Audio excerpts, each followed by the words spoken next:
and the Rams are 4-7. Excuse me. So playoff picture right now, the Patriots. Once again, this is if the season ended today. Patriots would have the 1 seed, Broncos would have the 2 seed, and the Bengals and Colts would have the wild card round at home against. Well, the Colts will play the Chiefs in Indianapolis, and the Bengals will play the Chargers in Cincinnati. The Cardinals are the 1 seed. Packers are the 2 seed right now. Eagles are the 3 seed, and they would host Seattle. And the Falcons are the 4 seed, and they would host the Cowboys. Pardon me. So let's take a look at the games in NHL tonight. The scores so far. Pardon me. Winnipeg tied with Columbus 1-1. Ottawa scoreless tie with the Blues. Kings scoreless tie with the Nashville Predators. Dallas scoreless tie with Edmonton. The Colorado Avalanche scoreless. Well, actually, they just started scoreless tie right now. And the New Jersey Devils will be playing tonight against the Vancouver Canucks at 10 o'clock. Calgary will be playing in Anaheim tonight at 10. NBA scores. Take a look at those. Some interesting games tonight. The Atlanta Hawks lead the Washington Wizards 92-81. Golden State up 79-77 on the Miami Heat. Milwaukee Bucks up 49-48 on Detroit. Kings tied at 49 with the New Orleans Pelicans. Denver Nuggets up 11-6 right now on the Chicago Bulls. Let's go ahead and talk about free agency, MLB free agency. It's hot stove time for all you baseball fans. Baseball season never really ends. But it was a pretty exciting day in free agency. The Boston Red Sox signed both Pablo Sandoval and Hanley Ramirez to a 5-year deal and a 4-year deal, respectively. The news of Ramirez's signing to me is even more interesting, considering the Red Sox traded him back in 2007 to acquire Josh Beckett and Mike Wolf. The biggest issue with Ramirez over the years, in my opinion, has been his drive and his passion for the game. It's been questioned by many others as well. And so it'll be interesting to see how he does in Boston returning. Hopefully it rejuvenates him and really pushes him to play his best baseball. So, Minister Ackridge, I'm sure you got some interesting comments about your Cowboys from Sunday night, so go ahead and throw your questions at me. All right. Yes, that's right. Cowboys are doing it up. Hey, I'm so excited, I tell you, man. From last couple of seasons, I'm just still amazed. We're still doing it, and we had an awesome game, a great comeback against the New York Giants the other night. Well, actually, I thought that the Giants had us there for a moment, but we composed ourselves. We didn't get nervous, and we didn't overthrow the ball. We didn't overplay, and we stepped to our staged our game plan, and we pulled it out, man, in great fashion on Sunday. The Giants Eli was looking really good. I mean, he was throwing the ball, excellent. And the wide receivers was catching the ball. They have a great rookie receiver, Beckham Jr. And he had an amazing catch, as you said at the beginning of the show.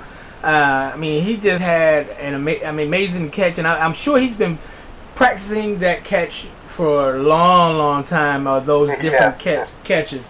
But I'm glad to see that we were able to pull it out. We really needed to win that game going into a much bigger game, a much bigger stage with Philadelphia coming up.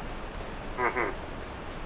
Philadelphia. Absolutely. Yeah, because Philadelphia is going to be in Dallas, but as you know, Dallas do not have a great record at home. We're 3-3 right now at home, and we're 5-0 away. So we play better ball on the road. So it's going to be interesting to see if we can compose ourselves at home. And I don't know what it is. It's just it seems like it's more challenging, I guess, to the Cowboys to play away from home than it does home.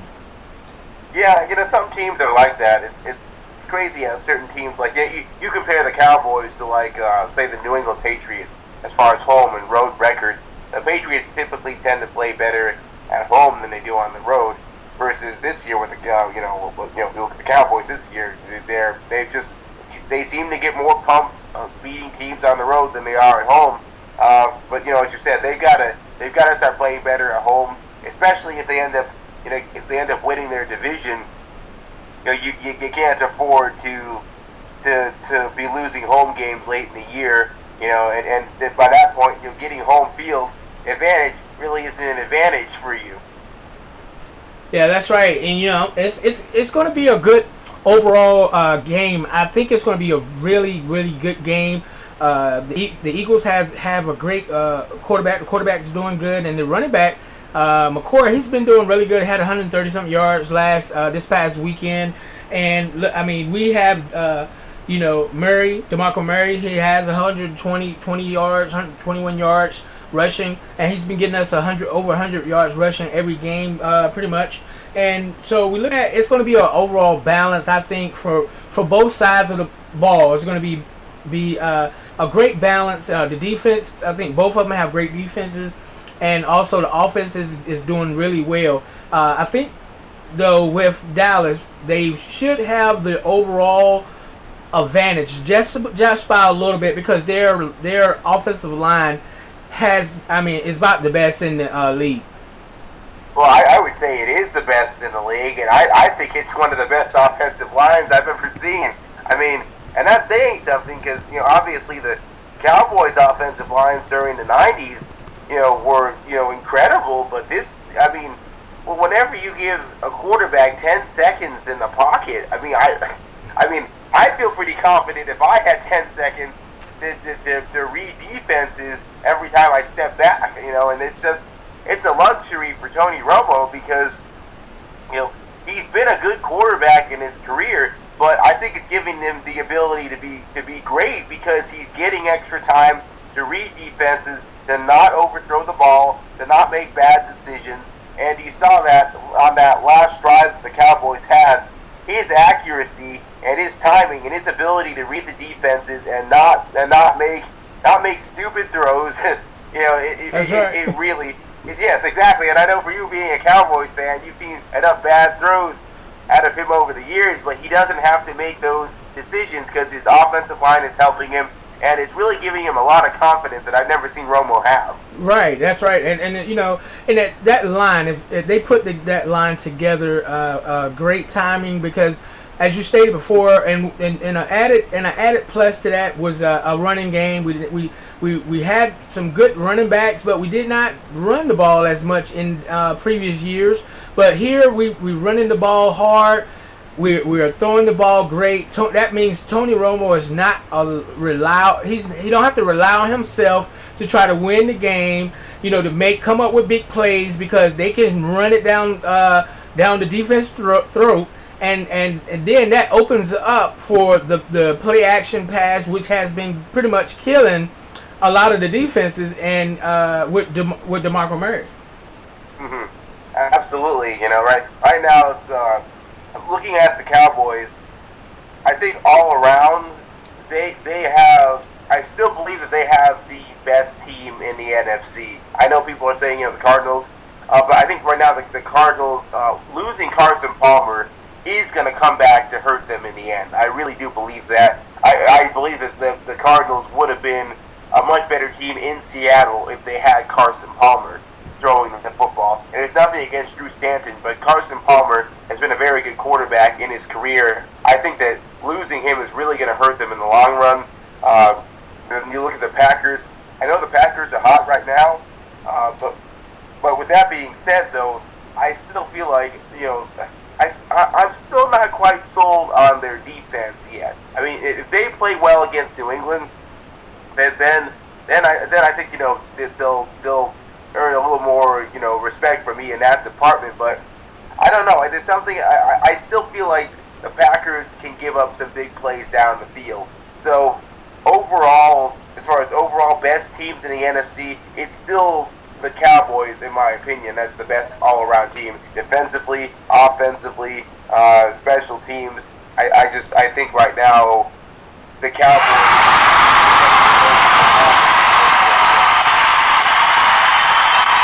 That's right. I'm giving you a shout out and a clapping hands to that. Well, Jeff, thank you so much for a wonderful show. I'll let you tell your listeners.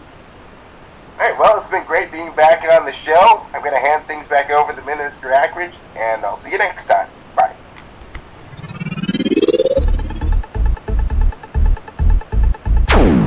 Game on. Game on. Game on. Game on. Yeah, it's game on, game time. You can feel the rhythm when you listen to the rhyme. See you in the middle looking like you ain't alive. Follow me, I promise, say what I gotta get you right. Man, I'm crazy loco, so unashamed that I check the logo. 116 to the day I go, bro. And if it ain't Christ, then your hope's a no-go. Oh, now back to the topic. My game on, A-ball, corner pocket. I feel flyer than a bird in a cockpit. Cause Christ saved me from ending up a hot mess. Yes, stay close to the king. You ain't got game, you're doing your own thing. If you don't see a dime for repping the Lord's name, you still make a whole lot of change. Yeah. Work it out there, work it out there, work it out there, don't work it out there, work it out there, work it out there, work it out there. Okay, they say, calm down with it. What's up? Get buck, go wild with it. Man, I hope you get the picture, don't smile with it. Sin's been forgiven, tell them folk the trials in it. No strings attached, ain't lose the violinist. I was going nowhere fast, it's like my tires spinning. I was destined to crash and then Messiah in it. And he took the Lord's wrath, my entire sentence. Come on, this is something worth my action. Man, he bought a satisfaction. There was nothing I could do to get right. Come on, he showed us all compassion, so make noises like some static and baby. Now get your hands to the sky. Work it out there, work it out there, work it out there, work it out there. Don't work it out there, work it out there, work it out there, work it out there.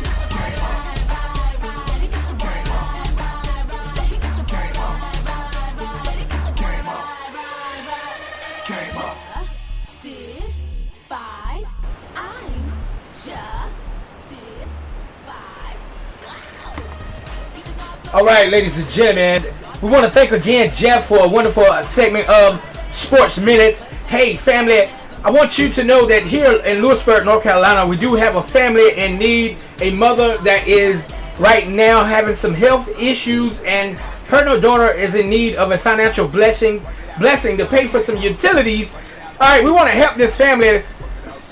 All right, this family, Lewisburg, North Carolina, raised up in the Franklin County school system along with us. So we want to be a blessing to that mother and to that daughter. If you want to donate, we want you to donate to that family. Simply email ministeracrosshow@gmail.com with your donation amounts, and we will go from there. Amen. Let's help someone before it gets cold. Let's help someone that is in need. Let's help someone because it's the godly thing to do. I need you to call us up, and also you can call us up 919-526-4916. I do apologize. And you can instant message me or email ministeracrosshow@gmail.com with your donations.